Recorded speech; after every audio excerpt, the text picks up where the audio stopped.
நல்லா காரசாரமாக mushroom pepper fry செஞ்சு சாப்பிட்லாமா? வாங்க ஃப்ரெண்ட்ஸ். இதுக்கு வந்து நான் மஷ்ரூமை வந்து மஞ்சள் உப்பு கலந்த தண்ணியில் வந்து ஊற வச்சுட்டு மேலே இருக்க அந்த தோலை மட்டும் உரிச்சு எடுத்துக்கிட்டேன். வெங்காயத்தை நீள்வாக்கில் கட் பண்ணிக்கிட்டேன். 1 ஸ்பூன் மிளகு, 1 ஸ்பூன் சீரகம், 1 ஸ்பூன் சோம்பு, இது கூட 2 வரமிளகா வறுத்துக்கோங்க. நான் மறந்துட்டேன்.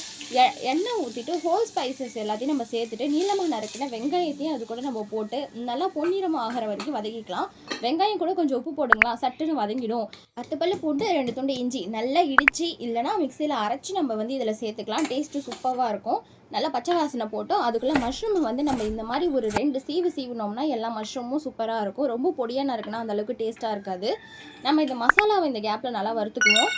நல்லா பொடியாக அரைச்சி எடுத்துக்கோங்க. இப்போ நம்ம இதில் மஷ்ரூமையும் சேர்த்துக்கலாம். அதாவது இஞ்சி பூண்டு வாசனை போனதுக்கப்புறமா சேர்த்து மூடி வச்சிங்கன்னா போதும். நல்லா இந்தளவுக்கு தண்ணி விட்டு வரும்.